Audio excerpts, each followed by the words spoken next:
Hello, beautiful souls, and welcome to Heart Whispers with Gorge, a place where stories find a home, emotions find a voice, and every heartbeat reminds us that we are never truly alone. I'm your host, Sonali, your Gorge, and thank you for giving me a few minutes of your time today. Our today's conversation is a little different. It's about something many women experience, but perhaps don't talk about it enough. That is marriage. Not the wedding, not the photographs, not the celebration, but what happens to a woman when she leaves one home and is expected to call another place her home. Our today's episode is called But Where Did My Old Home Go? This is a question I think many women have quietly asked themselves. Before marriage, we know exactly where home is. It's where our parents are. It's the room we've grown up in, the kitchen where we've eaten countless meals and had silly cat fights with your sibling, the neighborhood where people know us, our friends are nearby, our routines are familiar, our language feels natural, our festivals, our food, our little tradition, everything feels like us. And then we get married, and suddenly life changes. Sometimes you're not just moving into another house, you're moving to another city, sometimes another state. Sometimes you're entering a completely different culture, different food, different traditions, different people, and sometimes even a language you've never spoken before. And somehow you're expected to settle in and say, "This is my home now." And you do. You learn, you adjust, you make new friends, you create routines, you build a life, you decorate your home, you make beautiful memories, and eventually the unfamiliar becomes familiar. And that's really beautiful, isn't it? But can we also acknowledge something? You can love your new home and still miss your old one. Both can exist together.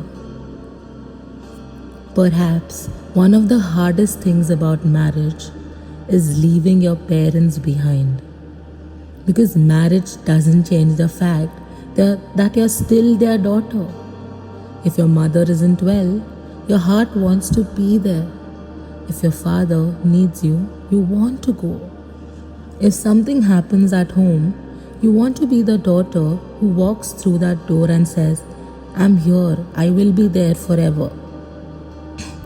But sometimes you're far away, and traveling isn't always that easy.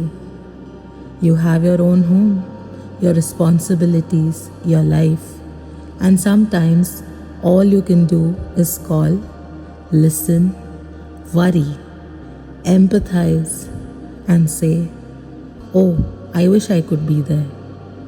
I think that's a very quiet kind of a pain that every daughter must be going through. Because you haven't stopped loving your parents. You've simply lost the ability to always be physically present. And perhaps that's one of the hardest part of growing up. Realizing that sometimes love means being there from a distance. And then there is the family you've married into. You enter their world and slowly begin learning it. Their traditions, their habits, their way of celebrating, their way of communicating, their expectations, and naturally, you won't agree with everything. There'll be opinions that are different from yours, things your husband may say that you don't completely agree with, things his family may believe or do differently from what you've grown up with. And marriage teaches you that you don't have to agree on everything to love each other. Sometimes you discuss it. Sometimes you may have to compromise. Sometimes you agree to disagree.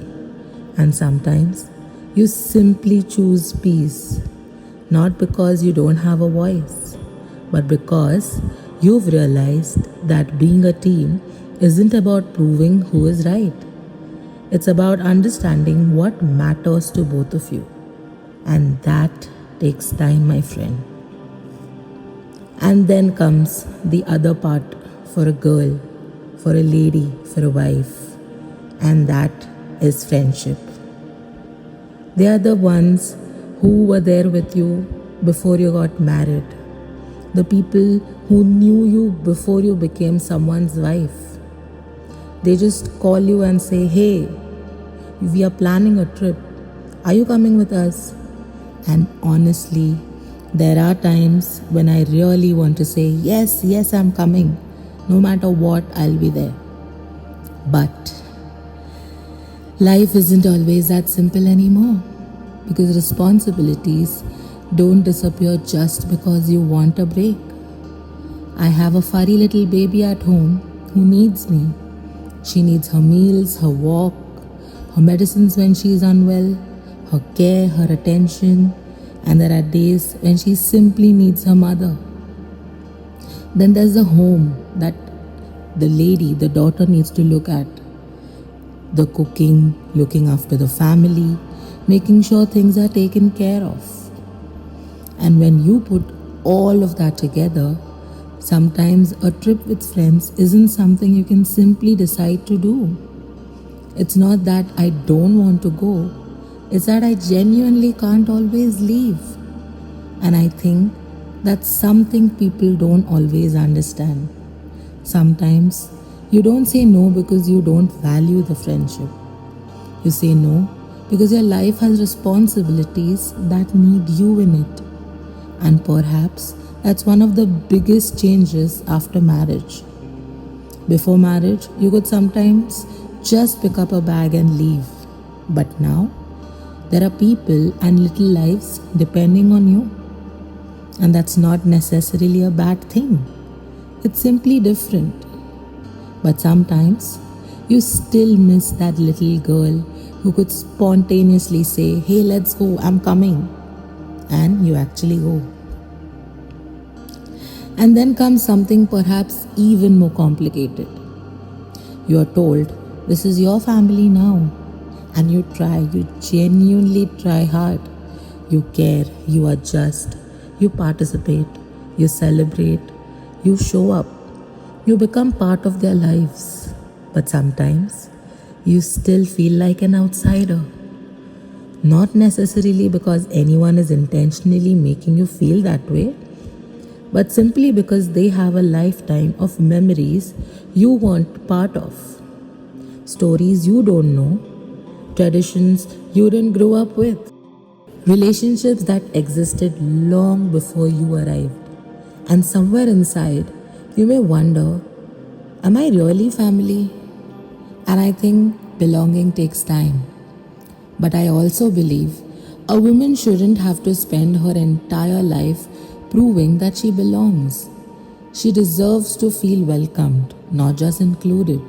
She deserves to feel like this is my family too.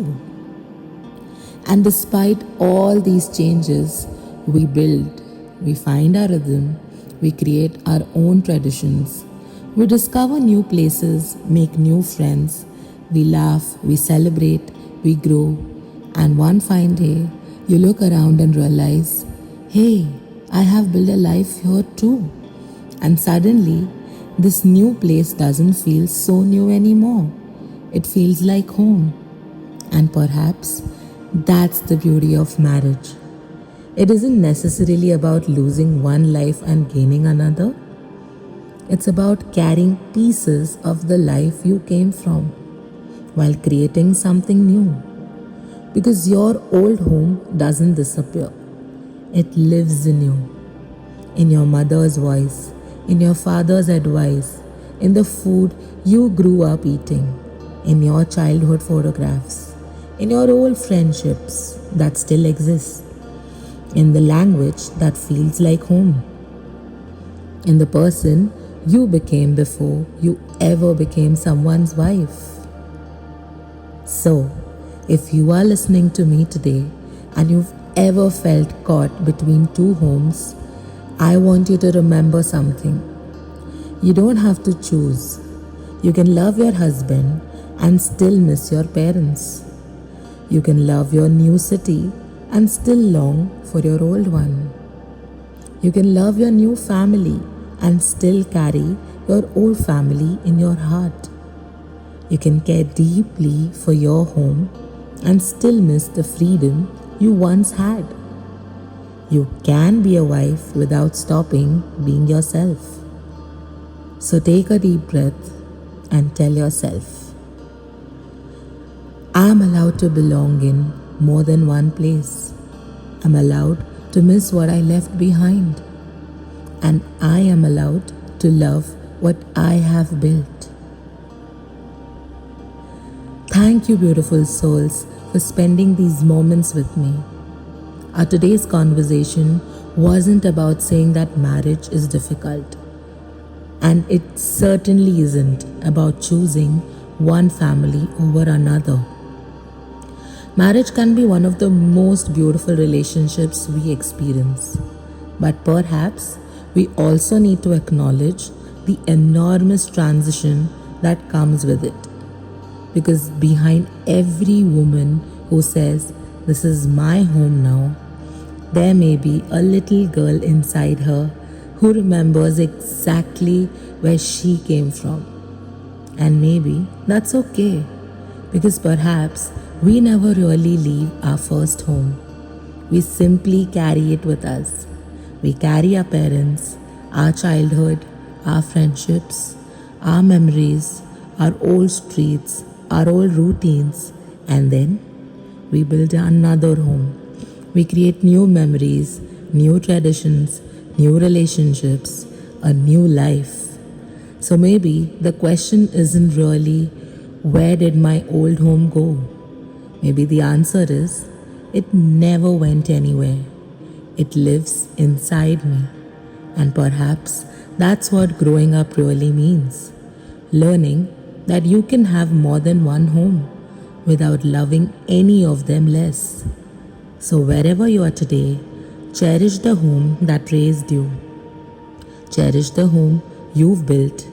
And if you are still trying to find your place, give yourself time. Because sometimes belonging doesn't happen overnight. Sometimes we grow into it until we meet again.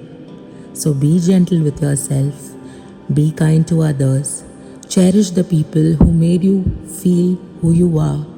And keep listening to the whispers of your heart. This is Sonali, your Gorge, signing off from Heart Whispers with Gorge. Goodbye, take care, and God bless.